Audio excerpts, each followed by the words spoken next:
toujours encore l'utilise et qui nous aide toujours dans cette marche sur terre qui est pénible, mais qui par sa grâce nous aide, nous soutient, afin que nous puissions atteindre le bon port. Nous nous préparons pour le royaume des cieux. Se préparer pour le royaume des cieux, c'est comprendre ce que c'est que le royaume des cieux et tout ce que Dieu a mis à notre disposition pour nous préparer pour y aller. C'est pourquoi depuis un certain temps, nous sommes en train de parler des messagers. Sur ce fait que nous allons prendre le livre de l'Apocalypse, le chapitre 4, que nous avons lu la dernière fois, chapitre 4, le verset 4. Nous avons lu cela. Et il y a aussi le verset 6 du chapitre 5. J'ai lu la parole de Dieu. Autour du trône, Apocalypse chapitre 4, verset 4, je vis 24 trônes. Et sur ces trônes, 24 vieillards assis, revêtus de vêtements blancs. Et leur tête, et sur la tête, des couronnes d'or. Autour du trône de Dieu, les 24 vieillards, qui ne sont rien d'autre que les 24 patriarches, 12 pour les tribus d'Israël et 12 pour l'Église. Les apôtres sont les patriarches de l'Église et les 12 patriarches d'Israël sont ceux-là que Dieu a mis comme patriarches pour son peuple. Et ces 12 pour l'Église, plus ces 12 pour Israël, sont autour du trône de Dieu. Tout cela pour interpeller un peu notre attention. Pour nous dire que ce que le Seigneur a confié, si nous n'agissons pas selon l'exemple que le Seigneur a donné, tout ce que nous ferions sera en vain. C'est eux. Vous voyez qui feront le jugement. Quand on est sur un trône, c'est pour juger. Si ce qui a été conçu, si ce qui a été arrêté est conforme à ce que les hommes ont fait. C'est pourquoi dans le livre d'Éphésiens, il nous est demandé d'imiter un modèle. Nous avons été édifiés sur le fondement des apôtres, alléluia, et des prophètes. Jésus-Christ lui-même étant la pierre de l'âme, la pierre angulaire. Et ces vêtements étaient habillés de vêtements blancs. Nous savons ce que représentent les vêtements blancs. Ce sont des œuvres. Des œuvres appelées des œuvres justes. Et Dieu dit œuvres justes des saints. Donc vous dit que ces vieillards ont été agréés par le Seigneur notre Dieu. Ont été approuvés. C'est pourquoi Dieu les a établis comme étant des vieillards. Et ils avaient des couronnes d'or. Le verset 5. Après les vieillards, le Seigneur maintenant parle d'autre chose. Du trône sont des éclairs, des voix et des coups de tonnerre. Nous avons parlé un peu de cela. Mais devant le trône, brille cette lampe ardente. La lampe. Elle est faite pour éclairer. Or, quand la Bible parle, c'est que la Bible a donné une définition de ce qu'elle dit. Les images de la parole de Dieu ne sont pas des images interprétées par l'être humain. Il faut sonder les Écritures et trouver l'interprétation de la parole de Dieu. Parce que seul l'Esprit de Dieu peut utiliser la parole de Dieu pour donner l'interprétation aux images données de la parole du Seigneur. L'homme profane, quand il attend l'homme, il voit cela à sa manière. Mais celui-là qui est initié de Dieu, celui-là qui est conduit par l'Esprit de Dieu, lui il voit la chose d'une autre manière Parce que c'est selon l'Esprit de Dieu qu'il interprète la parole de Dieu. C'est pourquoi l'homme n'a pas le devoir d'interpréter la parole du Seigneur, mais il faut laisser le Saint-Esprit donner l'interprétation de la parole. Et les langues ont plusieurs significations dans la parole. La langue d'abord c'est la parole. Nous le savons. Selon le livre de Psaume 119, le verset 105. Après cela, la langue aussi typifie des esprits. Des hommes qui ont été envoyés. Alléluia. Et là nous voyons que devant le trône, brûlent 7 lampes qui sont les 7 esprits de Dieu. Est-ce que Dieu a 7 esprits? Non. On ne veut pas dire que Dieu a 7 esprits. Parce que ceux-là qui ne comprennent pas vont interpréter pour dire que le Seigneur a 7 esprits. Mais c'est le même Saint-Esprit qui, le long des âges, a eu à agir 7 fois. Donc le Saint-Esprit, dans le premier âge, a animé des hommes. Pour ne pas dire une lampe, un esprit, alléluia, pour véhiculer quelque chose, un message. Donc dans le premier âge, l'Esprit de Dieu a été en action. Le même esprit est venu dans le deuxième âge, puis dans le troisième, le quatrième, le cinquième, jusqu'au dernier âge. C'est pourquoi quand le Seigneur parlait à Moïse au sujet d'allumer, comme on le dit, la flamme de la lampe, c'est la même flamme qui a commencé, qui est allée jusqu'à la dernière lampe. Alléluia. Un feu étranger ne peut pas être utilisé à ce fait, à cette fin. La même flamme qui a allumé la première lampe a été la même flamme qui a allumé la dernière lampe. Pour dire, le même Saint-Esprit qui a commencé au départ est le même Saint-Esprit qui achèvera l'œuvre de Dieu. Ce n'est pas l'œuvre humaine, mais c'est l'œuvre de l'Esprit de Dieu au travers des personnes appelées esprits que le Seigneur a utilisées. Bien-aimé, celui-là qui ne comprend pas ces choses s'exclut du conseil de Dieu.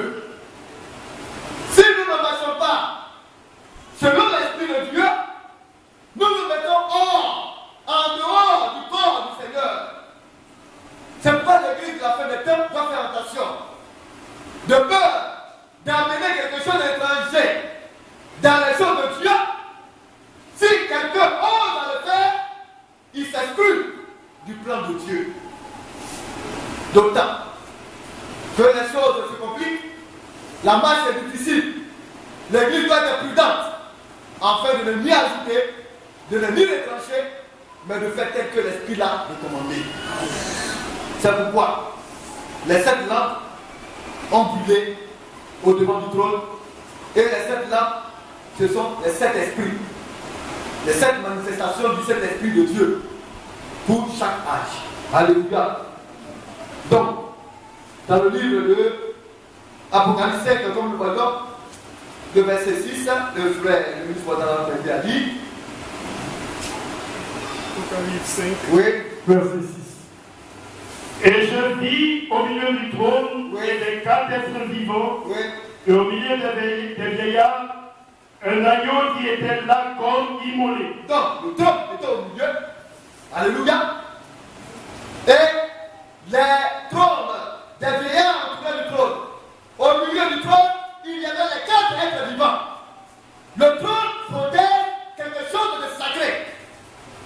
Les 4 êtres vivants, alléluia, sont les symboles des 4 évangiles. Nous avons parlé de cela. Alléluia. Et le trône protège quoi? La parole. Alléluia. Les 4 évangiles, vous voyez, sont les témoignages de Jésus-Christ. Tout ce que le Seigneur a eu à faire par les apôtres, qui sont-ils? Les patriarches. Alléluia. De l'Église. Tout ce qu'ils ont eu à faire comme acte, ce n'est pas eux, mais c'est l'Esprit, le Saint-Esprit en eux qui a agi. Leur acte est protégé par les 4 êtres vivants, par les 4 évangiles. Pour comprendre le livre des actes des apôtres, il faut sonder les 4 évangiles qui vont t'amener à les comprendre et à agir fidèlement selon que l'Esprit de Dieu l'a ordonné. Sinon, ce serait faire fausse route. Donc, comme on le voit au milieu du trône, vous voyez, il y avait les 4 êtres vivants. Et au milieu des veillards, un agneau qui était comme immolé, n'est-ce pas? Et il avait quoi? 7 cornes. Et 7 yeux qui sont les 7 esprits. L'agneau avait 7 cornes. Mais l'agneau se trouvait au milieu de quoi? Au milieu des veillards. Alléluia. Le sacrifice. Le sacrifice a été accompli. Le Seigneur a déterminé 7 cornes. Or, les cornes, nous le savons, c'est le point. Et les 7 cornes, vous voyez, et 7 yeux. Or, les yeux, c'est voir. Voir, c'est comprendre. Les prophètes sont appelés des voyants. C'est un autre qui fait, on a parlé de ces choses-là. Et 7 yeux, qui sont les 7 esprits de Dieu, envoyés par toute la terre. Donc les 7 yeux, ce sont les 7 esprits. Or, nous avons vu que les 7 lampes dans Apocalypse 4, ce sont aussi les 7 esprits, n'est-ce pas?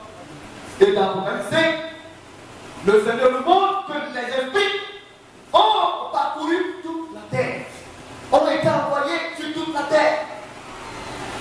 C'est pourquoi une lampe est un esprit. La lampe, c'est aussi une corde.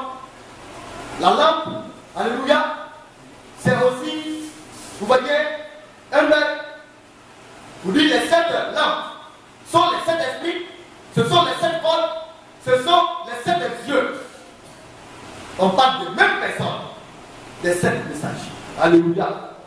C'est pourquoi nous disons, avec le témoignage de Jean le Baptiste, qui était une lampe, que ceux-ci sont les 7 lampes, les 7 messagers envoyés pour toute la terre. C'est pourquoi, bien aimé, nous avons dit, dans le livre d'Apocalypse 10, celui-là qui ne reçoit pas un messager en qualité de messager, il n'obtiendra rien de la part du Seigneur. Parce qu'il faut recevoir le messager en qualité de messager, le prophète en qualité de prophète, pour recevoir la récompense du prophète. C'est quand on reçoit le prophète. Quand on croit au prophète, qu'on a la possibilité de lire les messages que Dieu lui a donnés, qu'on a la possibilité d'écouter ce que Dieu lui a dit. Vous voyez, afin de nous identifier à cela et nous préparer pour ce que le Seigneur a promis. N'est-ce pas? Dans le livre de Matthieu 10, nous allons essayer de dire cela et nous allons poursuivre notre sujet. Matthieu chapitre 10.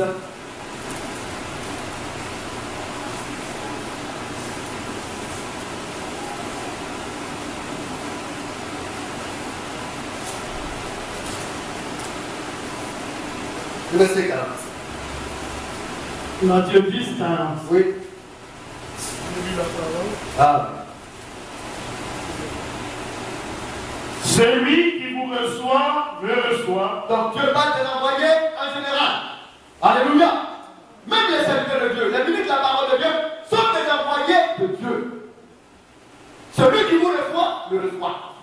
Quand Dieu fait Amen, conduit un envoyé, envoie quelqu'un, s'il y a un enfant de Dieu qui le reçoit, automatiquement, c'est le Seigneur qui le reçoit. C'est pas les hommes qui sont prudents. L'œuvre de Dieu s'entretient. L'œuvre de Dieu se prend en considération au sérieux. Le peur de rejeter un serviteur de Dieu, sans le savoir, c'est le Seigneur que tu rejettes. Mais tu n'auras rien. Parce que tu n'aurais pas compris ce que le Seigneur est en train de faire. Le Seigneur ne fonctionne pas comme nous en fonctionne. C'est pourquoi quand nous venons dans la maison de Dieu, le Seigneur dit, pour celui-là qui met son pied dans la maison de Dieu, qui ne craint d'apporter un sacrifice d'insensé. Quand tu viens, c'est la peur. La crainte qui doit s'emparer de toi. Est-ce que ce que tu fais est conforme? Nous sommes ici pour être en conformité avec la volonté de Dieu. C'est pourquoi un serviteur de Dieu, celui-là qui est un enfant de Dieu, quand quelqu'un se proclame être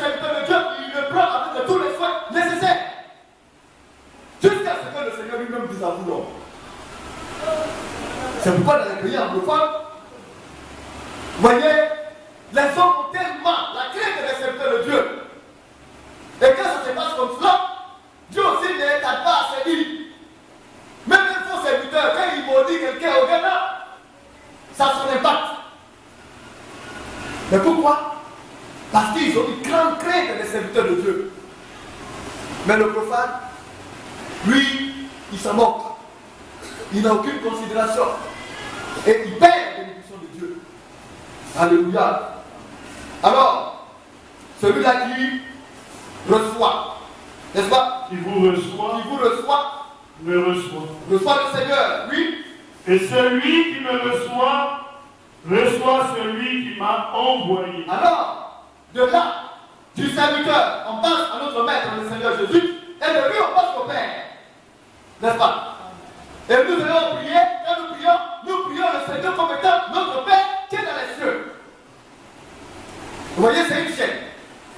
Or, il y en a qui veulent le sauter, c'est que Dieu a établi, et aller directement à Dieu. Mais ce n'est pas possible. Il faut faire ce qu'il a demandé. Parce qu'il n'a pas établi les serviteurs de Dieu en fait, dans sa maison. Si tu n'écoutes pas les serviteurs de Dieu qui sont, vous voyez, au devant du peuple de Dieu, et qui apportent la lumière au peuple de Dieu, tu ne recevras rien du Seigneur. Parce que pour que le Seigneur te reçoive, il faudrait que tu reçoives les serviteurs de Dieu. C'est la parole. L'enfant de Dieu, quand il voit cela, il a un saint respect pour les serviteurs de Dieu. Pour tous ceux qui servent dans la maison de Dieu, il a une sainte crainte. Et c'est ainsi que les bénéfices, les retombées positives sont pour l'enfant de Dieu. Oui, frère. Celui qui reçoit un prophète en qualité de prophète recevra une récompense de prophète. Alors, celui qui reçoit un prophète, alors le prophète, c'est un envoyé. C'est une lampe. C'est un esprit. Alléluia. Le prophète est l'huile de l'école de Dieu pour notre temps. Le prophète, il est la lampe, la lumière pour notre temps. Recevoir le prophète, c'est écouter le prophète. C'est lire le prophète. C'est agir selon les instructions que le prophète a données comme orientation pour le peuple de Dieu. Alors, celui qui fait cela va recevoir la récompense du prophète. Alléluia. Et chaque âge a une récompense bien déterminée à une promesse. À la promesse est liée une récompense qui a été déterminée. Écrit à l'âge de tel âge. Celui qui regarde recevra telle chose. Alléluia. Et c'est ainsi que le Seigneur change. Combien n'ont pas bafoué le prophète de notre temps? Combien ne l'ont-ils pas méprisé? Mais ils vont perdre la récompense du prophète. Ils n'obtiendront rien. Alléluia. Et de là maintenant, nous sommes allés dans le livre d'Ésaïe. Et nous avons lu un peu ce qui convient à un élu de fait. N'est pas élu, quelqu'un qui se proclame élu. Un élu a un comportement. Un élu a une manière d'agir. Et c'est ce que nous devons être. Alléluia. Nous allons lire le verset 7 du livre d'Ésaïe 58. Ésaïe 58, 7. Oui. Partage ton pain avec celui qui a faim. Oui. Et fais entrer dans ta maison les malheureux sans asile. Oui. Si tu vois un homme nu, couvre-le. Oui. Et ne te détourne pas de ton semblable. Donc, ce sont les béabas des élus. Un élu doit prendre en considération ces choses-là. C'est la vie du croyant. Le croyant, il a un certain comportement qui glorifie Dieu. Il respecte son semblable. Il a l'amour de son prochain. Nous sommes dans un temps où la lumière a été placée sur le chandelier pour éclairer ceux-là qui sont dans la maison de Dieu. À notre verset. Alléluia. Alors, la parole a été restaurée. Nous sommes dans un temps de restauration totale de la lumière de Dieu. La lumière nous éclaire. Elle nous a ramenés à ce qui est original. Alléluia. Nous sommes dans la maison de Dieu où la lumière de Dieu brille au-devant de nous et à chacun d'entre nous. Le verset 8, bien aimé. Alors quand nous faisons ces choses, qu'est-ce qui se passe? Alors ta lumière poindra comme l'aurore. Alors ta lumière va poindre, va jaillir. Alléluia.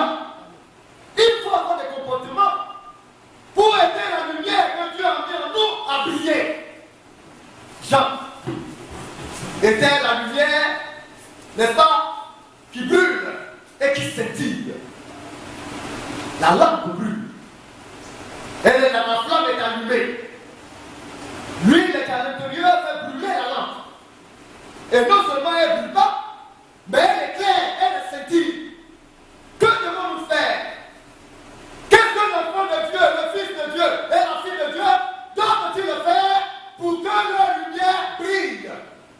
Il faut entretenir cette lumière.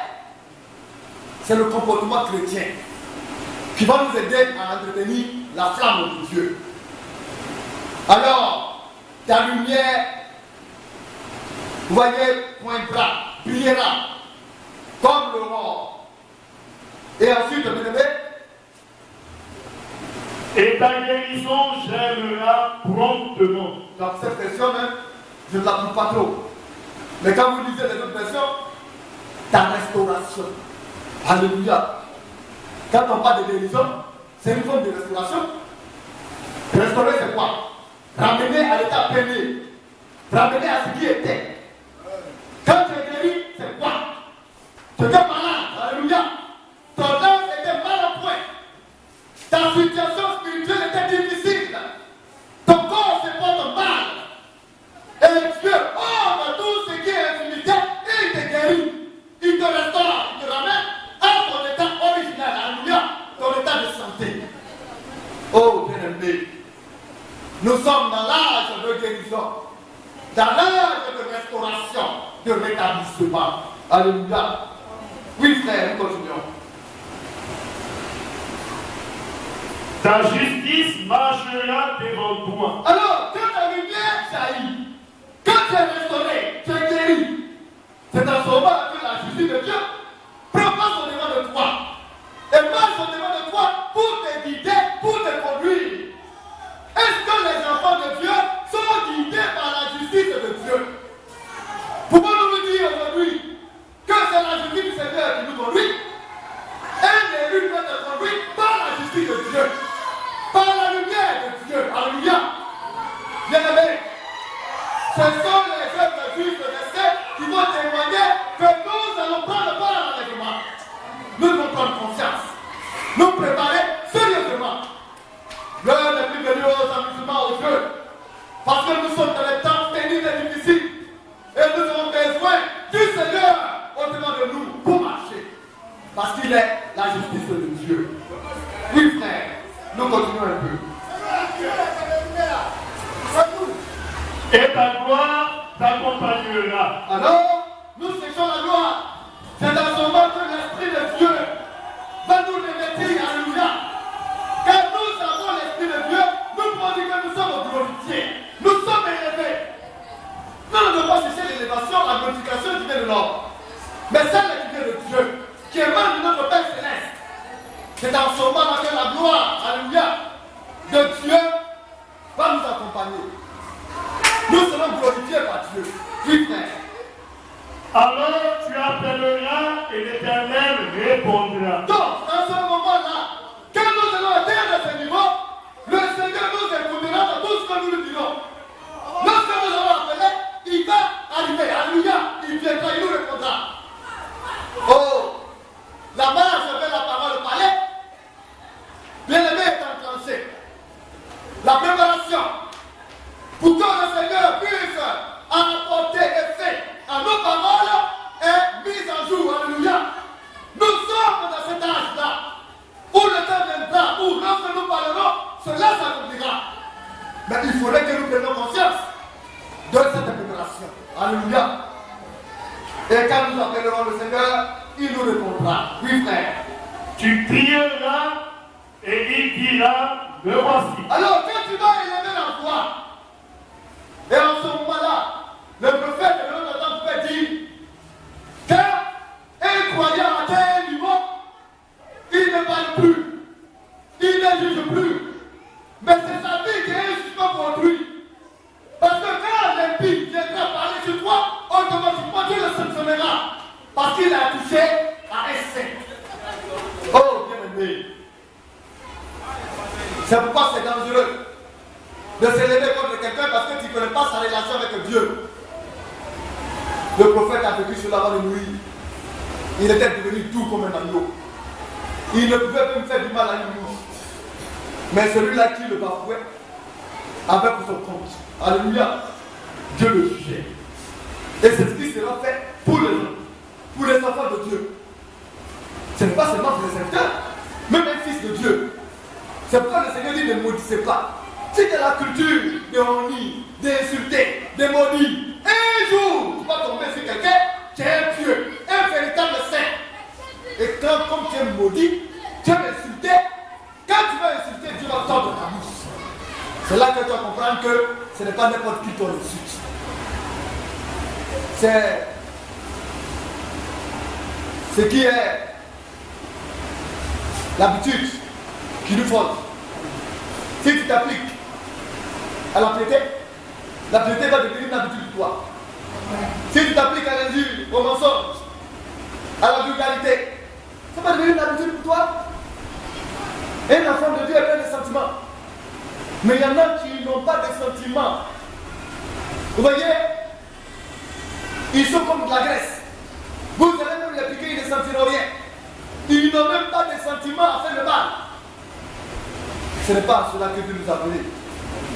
Mais Dieu a mis en nous des cœurs de chair. Alléluia. Afin que nous soyons prédisposés pour lui. Oui, frère, continue un peu. Le verset 9. Oui. Si tu éloignes du milieu de toi le jour, les gestes menaçants et les discours injurieux. Vous voyez? Alors, l'enfant de Dieu doit avoir son comportement, cette conduite. Combien aujourd'hui de soi-disant chrétiens n'insultent pas? N'insultez pas. Ne soyez pas injurieux. Ne menacez pas les hommes. Alléluia. Quand tu fais cela, tu témoignes que tu t'exclus de la lignée des fils et des filles de Dieu. L'enfant de Dieu veille sur lui. L'esprit de Dieu veille sur la bouche de l'enfant de Dieu. Il ne menace pas. Il n'injulte pas. Alléluia. Il ne se comporte pas comme il veut, mais comme le Seigneur veut. L'amour de Dieu, c'est notre priorité. C'est la seule chose que nous avons de plus cher. Et nous devons y veiller jalousement. Veiller sur l'état de notre âme. Veiller sur l'état de notre cœur. Afin que ces choses que Dieu a désavouées ne puissent pas être mentionnées dans notre vie. Nous devons faire attention. Tu vas être arrogant. Tu vas insulter. Tu vas blesser. Tu vas mépriser. Mais c'est pour un temps. Et quand tu auras fini d'accomplir ton feu faire, où est-ce que tu vas te retrouver maintenant? Dieu ne te regardera pas. Et c'est en ce moment-là maintenant que toi tu as ton sort. Parce que plus personne ne deviendra en être. Parce que Dieu a donné son conseil. Il a donné sa parole. Mais tu as refusé autre chose que ce que Dieu a dit. Tu as refusé d'écouter Dieu et d'écouter plutôt que ton cœur. Mais ton cœur, c'est un autre esprit qui t'a inspiré.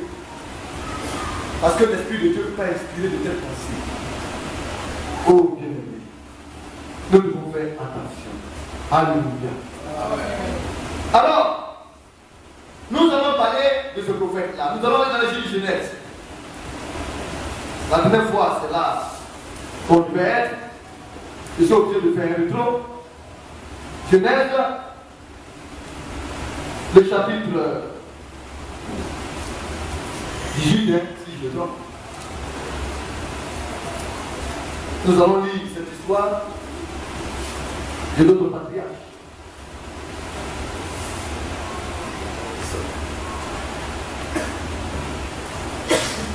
Alléluia. Oui, frère, nous allons lire, nous avons environ 15 à 20 minutes. Oui. Verset 1.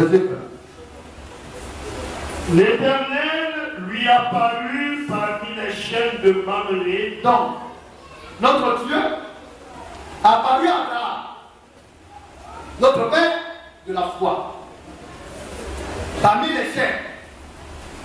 Vous voyez, ce sont des arbres. Donc, un voit les arbres sacrés, les chaînes de Mamré. Le Seigneur est apparu à Abraham là-bas. Oui, frère. Comme il était assis à l'entrée de sa tente pendant la chaleur du jour. Il faisait très chaud. Aujourd'hui, nous sommes au leveur. On a des ventilateurs qui nous souffrent.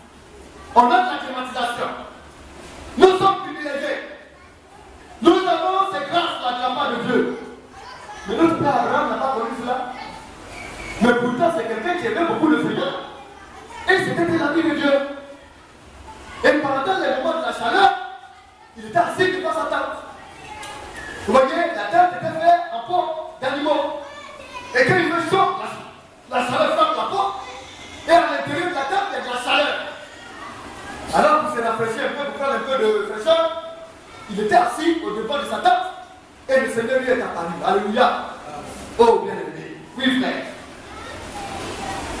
Il leva les yeux et regarda. Donc, le Seigneur m'ayant parlé, parce qu'il est un ami de Dieu. Quand tu es un ami de Dieu, et que tu t'appliques à faire ce que Dieu veut, l'amour de Dieu a investi ton cœur, le Seigneur te décrachera bien. Il permettra à ce que tu tires profit de toutes les petites bénédictions qui passent autour de toi. Mais quand tu es un ennemi de Dieu, la bénédiction passera tout près de toi, mais tu ne la verras pas. Et Abraham a perçu 3 hommes. Comme le Seigneur lui est apparu, le discernement lui a été donné de savoir que le Seigneur était parmi ces 3 hommes. Comment regardons-nous? Comment percevons-nous? Est-ce qu'on regarde avec des yeux spirituels ou des yeux charnels? Les yeux que Dieu nous a donnés ont pour première entité la terre. Et ces yeux nous permettent de voir ce qui est terrestre. Je vois mon frère, je vois la chaise qui est là, je vois le mur.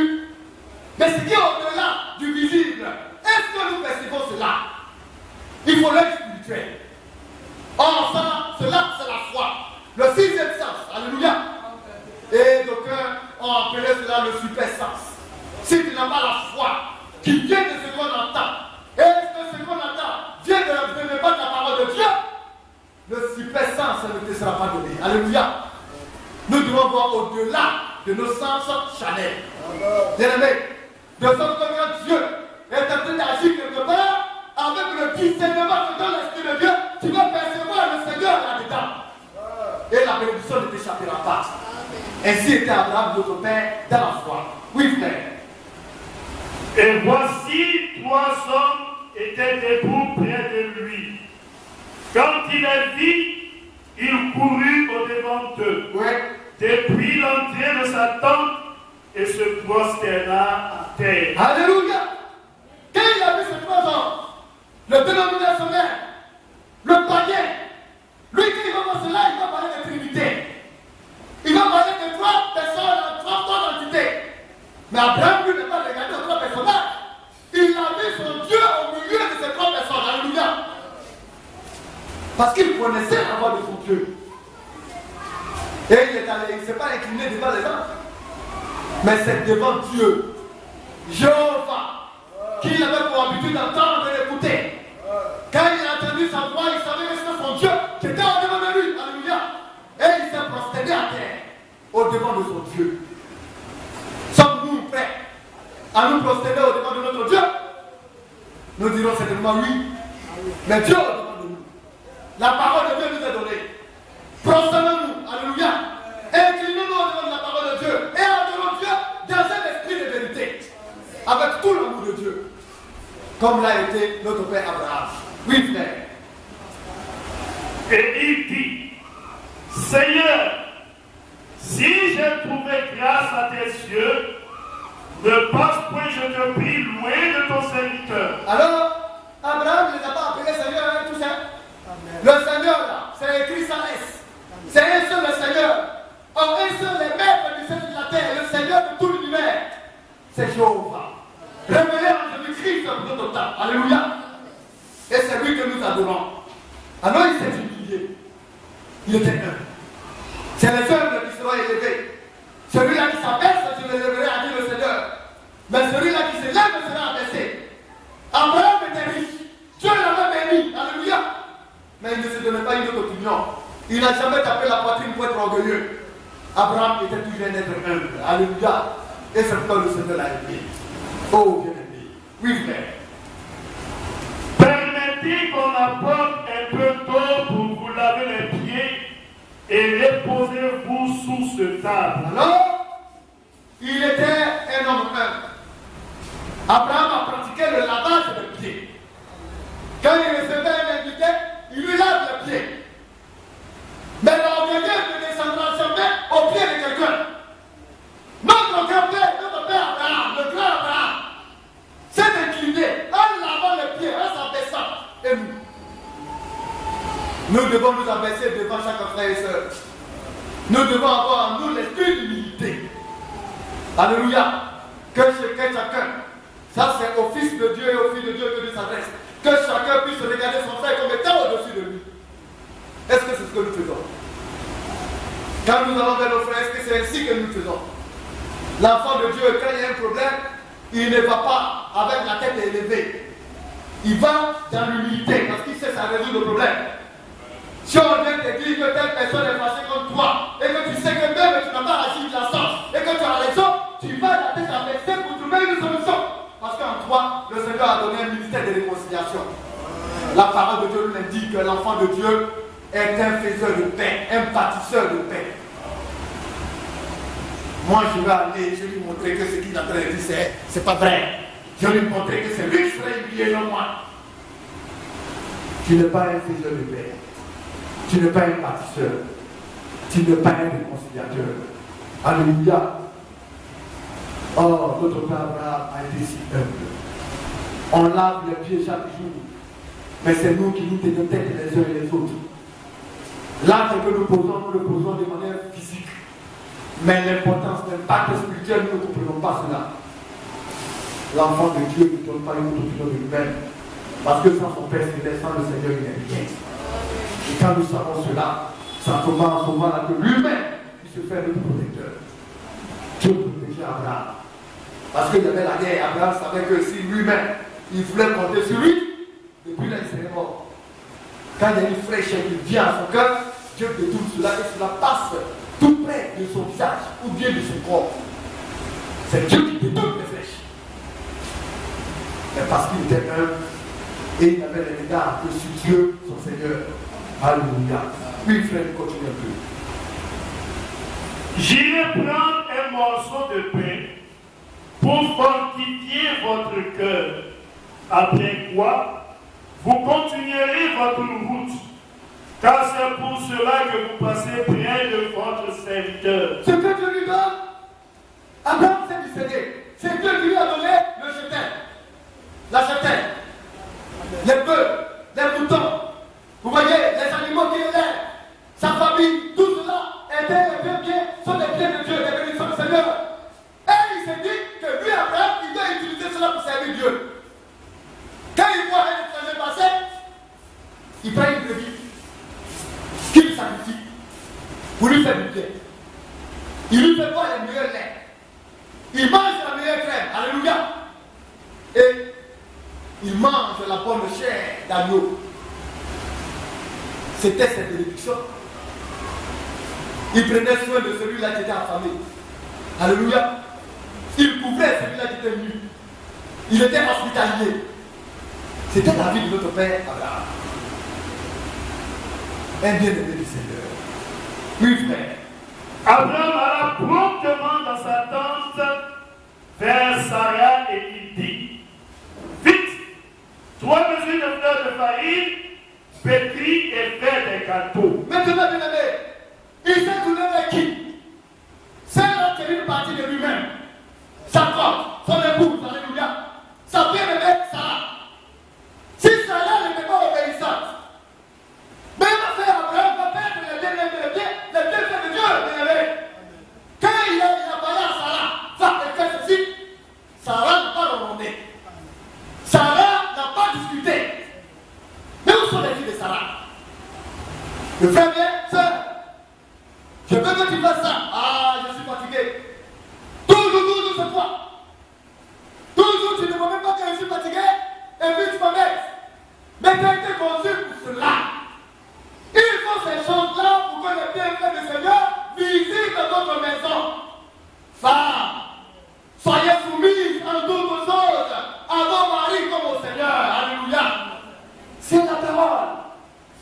Bien-aimé, si Sarah avait désobéi, la bénédiction qui suivait allait échapper à Abraham et à elle. Le fils de promis, elle ne l'a pas obtenu. Mais elle était soumise. Elle n'a pas discuté les opinions d'Abraham. Elle n'a pas discuté les opinions de la vie de son maître. Elle s'est exécutée. Alléluia. Une sœur qui ne comprendra pas cela, qui va s'entêter à résister à son mari, elle hypothèque son salut. Parce qu'elle ne contribue pas à l'avancement de l'œuvre de Dieu, mais elle pense à elle-même. Alléluia.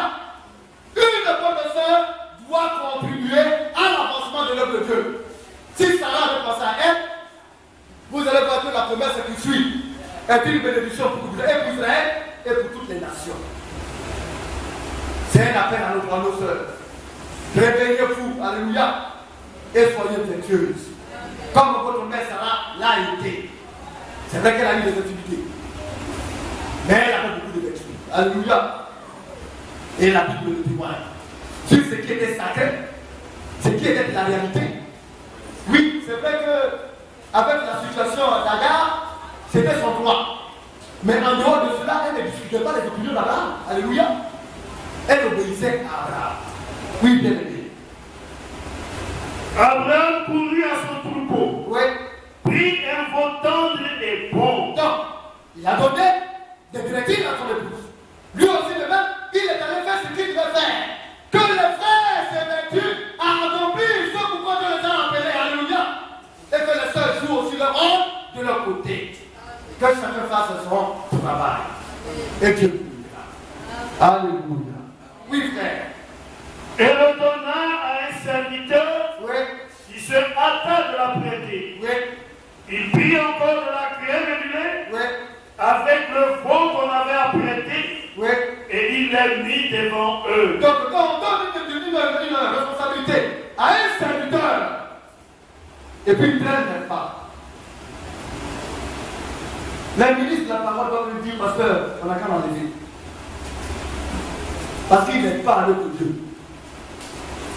Quand Dieu parle, tout cela c'est pour concourir au bien-être de la maison de Dieu. Imaginez-vous si Abraham avait dit à son serviteur, va faire et puis il n'a pas fait. Alors qu'Abraham résidait le Seigneur. Si ce serviteur était un serviteur indiscipliné et qu'il n'avait pas pu de résister à Abraham, alors qu'Abraham était pressé de faire manger ses hôtes, de leur faire du bien, afin que les retombées soient jaillies sur la maison. Alléluia, sur toute sa maison. Quand un serviteur de Dieu, un serviteur se comporte bien, les retombées jaillissent sur la maison entière de Dieu. C'est pourquoi dans l'œuvre de Dieu, il n'y a pas d'égoïsme. Mais nous travaillons pour le Seigneur. Et chacun doit s'arrêter afin bien l'œuvre à laquelle le Seigneur l'a appelé. Afin que tout le peuple puisse se démarrer en jubilé. C'est cela, la grandeur de l'esprit et la discipline de l'œuvre de Dieu. Alléluia.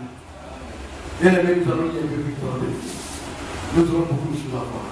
Il s'était lui-même à leur côté sous l'arbre, Oui. et il mangeait. Oui. Alors il lui dit, où est Sarah ta femme? Alors, quand ils ont mangé, et que maintenant ils sont contents, alléluia, quand vous invitez des serviteurs de Dieu chez vous, c'est une bénédiction, le peuple ne sait pas, d'inviter les ministres de la parole de Dieu dans vos maisons. Quand ils mangent, ils sont rassasiés, alors la joie les anime, alléluia. L'esprit qui dévore en eux est une bénédiction pour vous, parce que tout ce qu'ils diront, Dieu veillera à accomplir cela. Alléluia. Si vous recevez mes employés. C'est que vous me recevez. N'est-ce pas? Alors quand ils ont mangé, ils étaient contents. Ils ont demandé maintenant après Sarah. Mais quand ils sont venus, ils n'ont pas demandé après.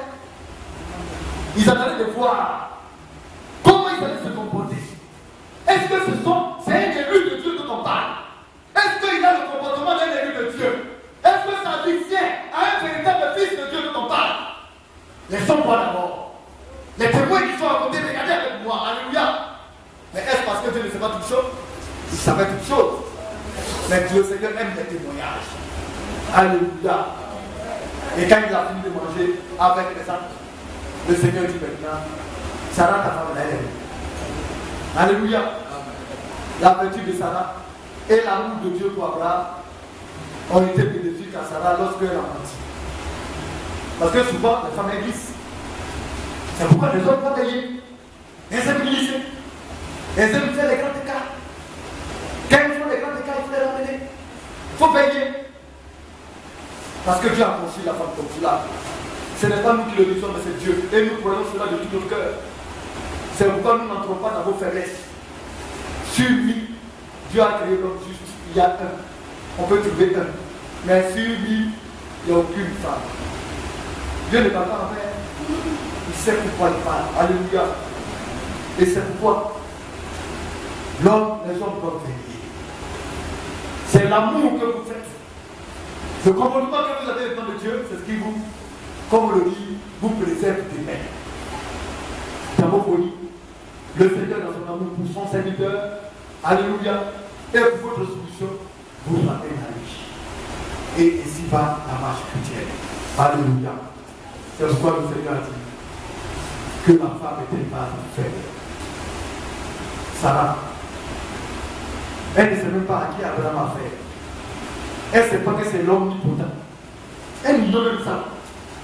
Quand on parle de mystère, les femmes ne comprennent rien. Ne leur parlez pas de mystère, parce que ça, ce n'est pas le bon. C'est quoi ça? Ouais, c'est la petite qui est vraie. Mais l'homme lui voit au visage du tout. Alléluia. Alors, elle ne sait pas que c'est l'omnipotent, l'omniscient et l'omniprésent qui est là. Abraham lui enseigne cela. Mais quand une situation bizarre arrive, elle oublie qu'Abraham vient enseigner ça. Parce que ce n'est pas resté là, dans son esprit. Dieu parle à Abraham, elle l'a écoute. Et quand elle a entendu, elle a dit, moi je suis vieille. Je n'ai même pas de plaisir. Est-ce que je peux avoir encore plaisir? C'est plaisir chercher. Au lieu de chercher pour mettre de Dieu. Mais c'est comme ça que vous êtes. C'est la terre que vous cherchez. Mais comme Dieu vous a dit aussi auprès de vous, vous aidez par le ciel. De temps en temps, vous réveillez pour dire il y a le ciel, la réalité, vous réveillez. La femme est matérialiste. Elle est portée vers ce qui est charnel. C'est comme ça que vous a fait. Mais Dieu peut vous donner une touche de spiritualité en mettant son esprit en maudit, afin que vous soyez les femmes vives et aimées de Dieu. Reconnaissez vos positions bien-aimées. Parce que c'est ainsi que le Seigneur est dit dans la parole. Vous ne serez jamais les gars des hommes. Alléluia. Restez à votre poste. Et faites ce que je vous demande. Des femmes soumises, travailleuses, qui prennent soin de leur mari. Parce que Dieu vous a fabriqué pour l'homme. Mais Dieu ne va fabriquer l'homme pour vous. Alléluia. Dieu ne vous attend pas. Alléluia. Ah, il y a un peu de distorsion, mais c'est la réalité de la parole de Dieu. Il faudrait que vous le reconnaissiez pour que Dieu vous aide dans votre position. Alléluia. Dans vos temps, vous êtes les filles de Dieu. Amen. Alléluia. Que Dieu vous bénisse. Mais nous continuerons. Nous continuerons à taper jusqu'à ce que la pointe morte. Et que quand la sœur se sera au devant de son frère, elle comprendra que c'est son chef qui est là. Et quand elle ne regardera pas l'homme, elle regardera le Seigneur avec lui. Si je lui fais du tort, c'est à mon Seigneur que je parle ici. Est-ce que je peux réellement résister au grand Dieu? Alors je ferai très attention. Et Dieu vous bénisse. Que Dieu vous bénisse.